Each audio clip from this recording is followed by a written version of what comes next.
Bienvenidos a Nueva York, el show que por 17 años se ha dedicado a resaltar las contribuciones culturales, sociales y artísticas de la comunidad latina en la Gran Manzana. En marzo conmemoramos el Mes Mundial de la Mujer con historias de mujeres que han luchado y salido adelante en sus propias batallas por lograr un mundo de igualdad de oportunidades y de más humanidad. Conversamos con la senadora estatal Jessica Ramos, quien es parte del nuevo grupo de líderes latinas que llegaron a la política a través de activismo y su experiencia como inmigrante. Jessica nos habla de la importancia que tuvieron sus padres en su sensibilidad hacia temas sociales y de apoyo a la comunidad. Entrevistamos a la cantante venezolana Ana Carmela Ramírez, quien ha colaborado con artistas de la talla de Ricky Martin, Calle 13 y Nela Rojas, y lo que ha significado esta ciudad y su vida de inmigrante en su carrera musical. Para finalizar, conversamos con la trabajadora social Ángela Giraldo sobre su camino desde que fuera diagnosticada en etapa 4 de cáncer hasta ahora en que, libre de la enfermedad, se ha dedicado a ayudar a otros pacientes terminales pertenecientes a la comunidad latina a adquirir servicios de salud y sociales para sobrellevar mejor la enfermedad. Ahora vamos con la senadora estatal Jessica Ramos. La decisión de correr para un cargo público fue un proceso complicado. Yo pues desde pequeña mis papás me inculcaron mucho el servicio comunitario, el amor al prójimo. De hecho yo me crié en Jackson Heights y en Astoria, en el tiempo en donde los carteles, la verdad, era la cara de lo que éramos los colombianos acá. Y pues mi papá, como muchos, querían cambiar esa imagen y de ese activismo vengo yo, de querer ayudar, y la verdad siempre me sentí muy orgullosa de haberme criado aquí en Queens, rodeada de gente de donde escojas, ¿cierto? Aquí hablamos más de 160 idiomas y pues por ende creo que siempre hemos merecido representación que de verdad refleje esa sociedad multiétnica que hemos llegado a ser y entender esa la responsabilidad que tenemos y así escribir políticas desde esa perspectiva. El hecho de que yo sea nacida y criada en mi barrio siempre me ha impulsado a querer honrar los sacrificios que hicieron mis papás y que vi que hicieron los papás de mis amigos. Y creo que esa responsabilidad por ser persona de color me ha permitido también reconocer la dignidad y el respeto de las otras personas, porque no quiero que nadie se sienta tratado como la comunidad latina se había sentido de olvidada por tantos años. Ya usted estaba por retirarme. Con el coronavirus nos fue muy mal. En el pico de la pandemia nosotros fuimos el epicentro, el Hospital El Mus no daba abasto y nada de esto fue por accidente. No es porque seamos latinos necesariamente que nos fue tan mal, fue por la forma en que la comunidad latina ha sido tratada por el sistema por mucho tiempo. Al Hospital El Mus le han quitado fondos, le han cerrado camillas desde hace muchísimos años. La falta de vivienda asequible ha forzado a muchas familias vivir 3 familias en un mismo apartamento y pues estar encima del uno del otro así fue que el coronavirus se regó tan rápidamente y la verdad ahora seguimos sufriendo las consecuencias económicas de haber perdido muchos de los jefes de familia. De hecho tenemos niños huérfanos aquí en el barrio. Entonces, para la comunidad indocumentada y la comunidad documentada que no tiene trabajo tradicional para poder calificar para desempleo, quisimos impulsar una iniciativa, los llamamos trabajadores excluidos, ya que son excluidos de los programas federales actuales, crear un programa para ellos donde poder calificar para una ayuda de $15,600 o de $3,200 porque habían 2 categorías. O sea, se pudieron desatrasar de la renta, pudieron por fin comprarle útiles a sus hijos, pudieron por fin ir a ver el doctor. O sea, fue un impulso económico para los barrios de color, lo que llamamos barrios latinos, afrodescendientes, de una forma que nunca antes se había visto y así y todo, mucha gente quedó por fuera. Con los derechos reproductivos de la mujer, pues un tema muy importante en todo el mundo, pero precisamente aquí en Nueva York en los últimos años necesitábamos codificar el veredicto que se dio en la Corte Suprema hace muchos años, en 1973, lo que llamamos aquí Roe v. Wade, en donde se le otorgó a la mujer el derecho a abortar. Y es que la realización que necesitamos tener como sociedad es de que no podemos prevenir de que los abortos, hacer de que los abortos se desaparezcan. Lo único que se puede hacer es asegurarnos de que las mujeres tengan las herramientas para tomar su mejor decisión con su doctor y nadie más, y tener un lugar seguro en donde llevar ese proceso a cabo. Así que, pues, especialmente como mamá, ¿cierto? Y haber pasado por todo eso, importante mantenernos saludables como mujeres. Muchas veces los hombres creen que son los jefes de la familia, pero las mujeres son las que llevan la casa, son las que llevan el presupuesto del hogar, son las que lidian con los niños, con las enfermedades, con las cosas. Así que pensar en nuestro bienestar, centrar nuestro bienestar es muy importante.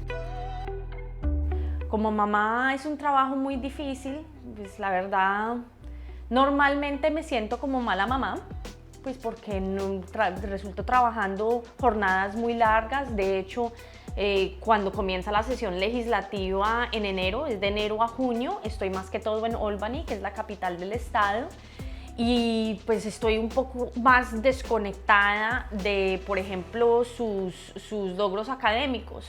Así que he procurado aprender a contentarme con escucharles la voz por teléfono todos los días, pero pues obviamente no es lo mismo que sentirlos, apapacharlos, que quererlos.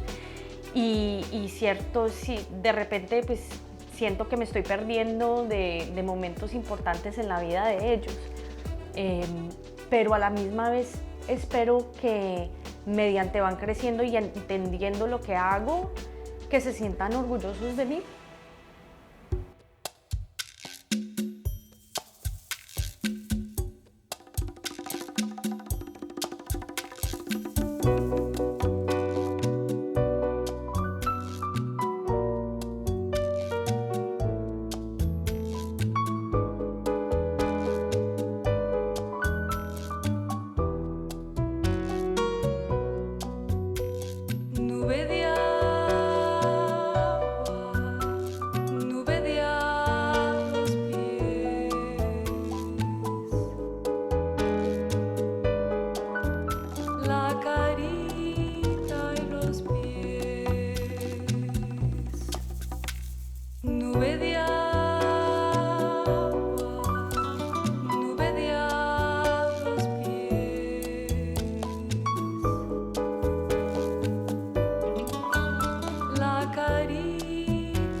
Empecé con la música desde la barriga de mi mamá. Mi mamá es músico y cantora del folclore venezolano. Mi papá es músico también. Mi nombre es Ana Carmela Ramírez, contramaestre. Vengo de Caracas, Venezuela. Me dedico pues a trabajar con la música. Soy músico, compositor, songwriter, recording artist también. Cuando yo empecé a darme cuenta que realmente yo quería hacer esto para siempre, yo tendría como 8 o 9 años. Había una infraestructura, por supuesto, en Venezuela, gracias al sistema de orquesta que me permitía pues vislumbrar un futuro. Yo lo pensé claramente, dije, esto es a lo que me quiero dedicar, esto es a lo que quiero invertir. La transición de Venezuela a Nueva York fue una transición realmente inesperada. Yo estaba trabajando ya como un artista consolidado dentro de la escena artística pues, en Venezuela. Pero bueno, naturalmente la situación sociopolítica en Venezuela no permitió que las cosas siguieran avanzando.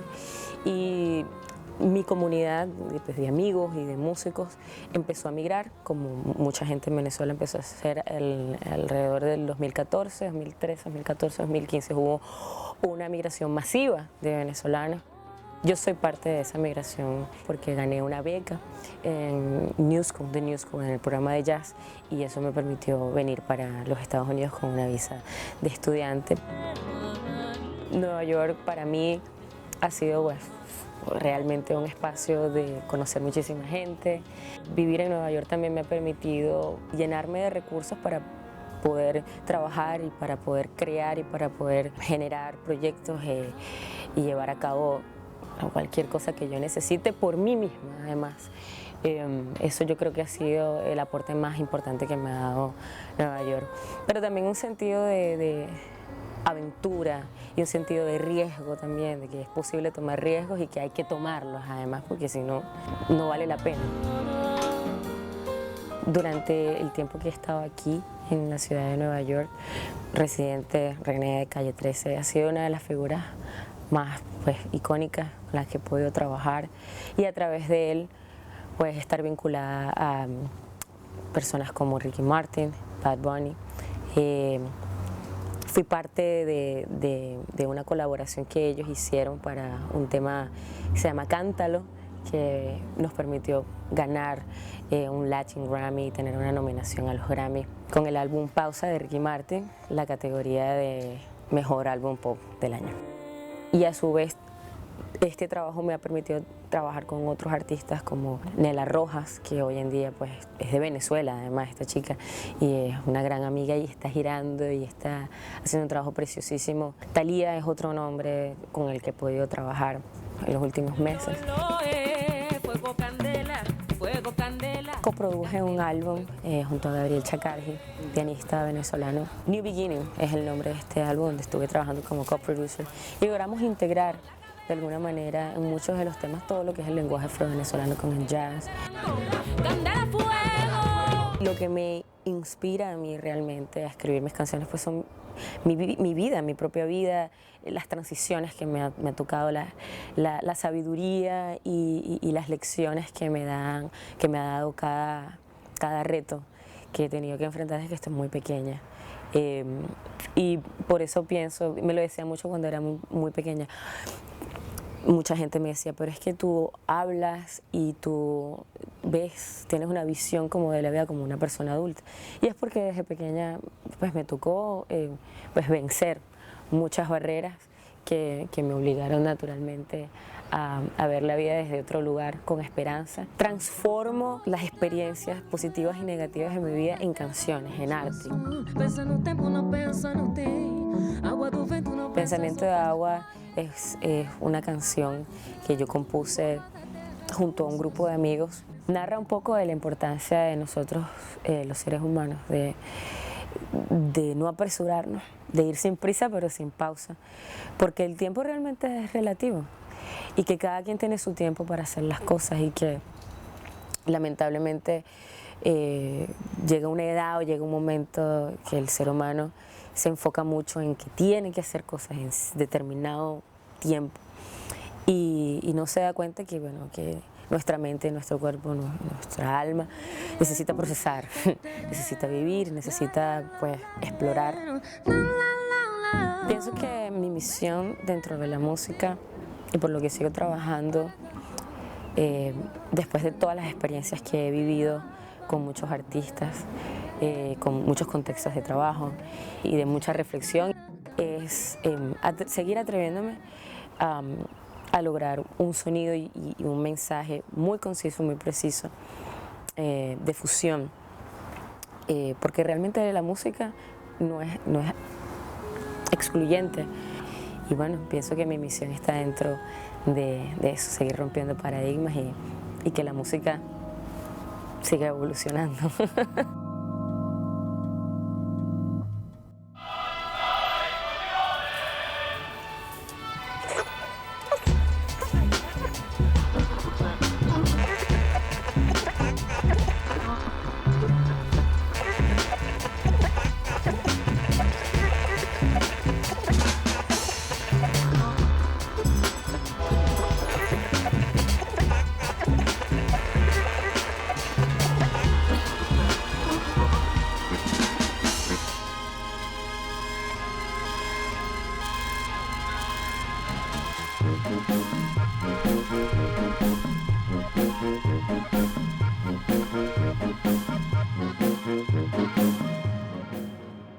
Mi forma de llegar a este país fue de una manera que yo ni la esperaba. Fue como si Aladino me hubiera ido a traer y traer acá. Yo llegué porque una amiga me invitó, me enamoré y me casé.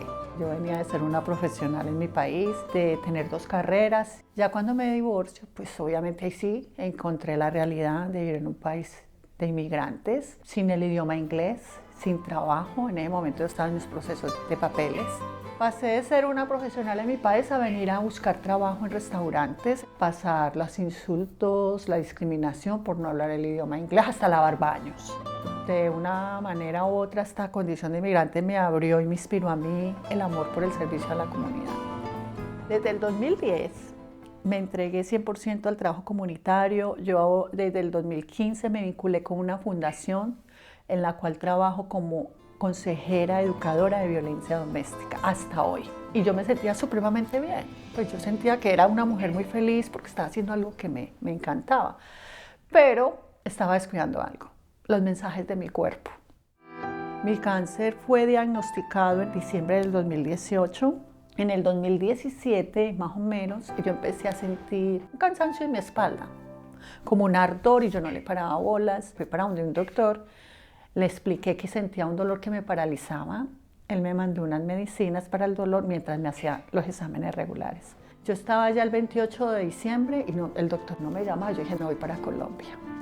Pero yo no había percatado que hacía una semana antes mi rostro empezó a cambiar y yo no entendía por qué. Cuando este doctor me llama al diagnóstico, mi rostro estaba como una bomba, pero no me dolía. Cuando voy a la cita, médico primario, me dijo, definitivamente usted está invadida de cáncer. Lo tiene casi todos sus órganos. Lo tiene en el páncreas, en el vaso, en el hígado, en sus senos. Usted no puede viajar a Colombia y la tengo que remitir ya al oncólogo. Gracias a Dios, la amiga que tuve en ese momento fue un gran soporte porque ella no se puso a llorar conmigo. Y yo, el llanto de que era producido, obviamente que era una enfermedad muy grave en mi cuerpo. Pero nunca la asocié con la muerte, jamás. Yo solo estaba en una confusión de, Dios mío, tengo cáncer, y todo fue entre el 30 y 1 de enero, una fecha en que todo el mundo está descansando. Ahí es cuando yo le doy a Dios el honor al milagro de Él, porque facilítame el médico y el oncólogo en un momento en que si ellos no me atendían, yo no estuviera aquí contando esta entrevista. Porque mi cáncer era agresivo y ya iba caminando hacia mi cabeza. La comunidad ahí se enteró, porque me conocían bastante, y todo el mundo se empezó a mover. Todo el mundo empezó a mover influencias. Yo no tenía a nadie en ese momento acá y un grupo de amigos armó como un grupo de soporte y ellos empezaron a llevarme a las citas médicas, a los doctores, a asumir el papel de mi familia acá. Llegó mi hermana, logramos una visa humanitaria a través de un amigo de la comunidad que hizo trámites en Colombia y se pudo hacer que mi hermana en una semana estuviera acá para cuidar. Ya con la primera quimio mi cáncer empezó a parar. Le doy el mérito al Medicaid. Ya cogí el Medicaid y el Medicaid hasta hoy en día paga todo mi tratamiento, que es uno de los regalos maravillosos que tenemos todos los inmigrantes en este país. Y las personas que no lo saben, las que tenemos este tipo de condiciones, pero tenemos nuestro estatus migratorio definido, el Medicaid es una maravillosa regalo que este país nos da y por eso el Medicaid nunca debe desaparecer. Créanmelo que el único momento en que yo lloré fue cuando me dio la noticia y tuve que citar a mi familia online con mi grupo de amigos afuera, detrás de mí, para decirles que era que yo tenía cáncer y no podía viajar. Mi sonrisa siempre estuvo presente en mi proceso. El viernes me hicieron quimio por la cabeza, porque me están haciendo quimio en la cabeza. Y también este próximo viernes tengo mi tercera sección de quimioterapia. Compartí mi proceso el día a día con la comunidad. Entonces mucha gente fue testiga de mi proceso, fue muy testiga de mi actitud y mi cuerpo está teniendo la capacidad de recibir muy bien todo este proceso y sigo adelante. Empecé a entender por mí misma de que era parte del proceso del ser humano. Entonces ya empecé que en privado recibía muchos mensajes de gente que estaba, o un familiar, o una amiga, o una persona, mira, tiene cáncer. Entonces decía, claro, con mucho gusto. Entonces yo me ponía siempre en contacto con estas personas y todavía hasta hoy lo hago. Y así es como me están llegando personas. A un amigo Freddy que lleva hospitalizado en un hospital hace un año por cáncer, inmigrante, Tengo otra chica que ha podido apoyar a Andrea. Gracias a Dios conocí a Ángela. Yo digo que Dios es perfecto y todo pasa por algo. Yo estaba, pues viviendo lo que pienso que vive mucha gente. Llega uno, está de posada y pues pasan situaciones que uno realmente no quiere, no espera. El trabajo le pagan muy poco, se aprovechan mucho de uno, le meten también miedo. Y eso veo, o sea, tú no puedes, acá los ilegales no pueden hacer esto, no pueden hacer los otros, no pueden, y es falso. La he estado apoyando, conectándolo con recursos para que pueda tener dinero para poder sobrevivir, también con el tratamiento médico, soportándola emocional y espiritualmente. Por medio de ella he conocido muchas otras personas y me ha facilitado las cosas. Entonces, me gustaría que mucha gente tuviera la oportunidad que yo tuve, porque yo lo veo como una oportunidad, ¿sí me entiendes? De venir acá y tener otros tratamientos. De pronto no lo hice de la manera más adecuada, que vine, me quedé como ilegal y empecé pues a buscar ayuda y como tal, pero yo pienso que todo se puede hacer. Siempre he abanderado la parte espiritual, Dios para mí ha sido primero en mi vida y empecé a recibir la ayuda de Él. Creé un grupo de oración, porque definitivamente mi sanación viene de primero de la fe y segundo de mi actitud. Y lo más importante, este proceso me dejó que aprendí a entender que la vida y la muerte casi que son lo mismo para mí. También algo que aprendí en mi proceso es que el amor es clave en la recuperación del ser humano. Entonces perdí todos los miedos. Ya miro la vida de otro punto de vista, muy diferente, al miedo a nada.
En abril celebramos el mes del idioma español con la entrevista de Carmen Bollosa al escritor cubano Marcial Gala.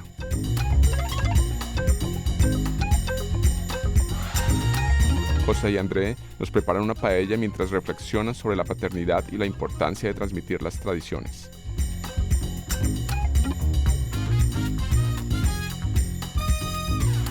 Y Andrea Salazar habla de ver el cáncer como una oportunidad, no como un verdugo.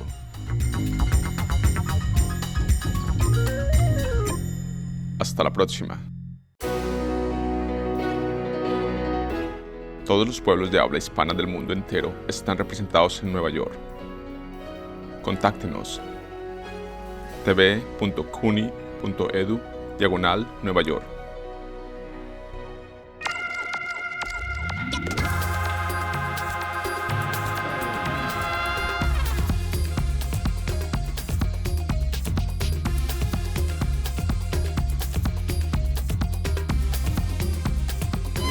Especially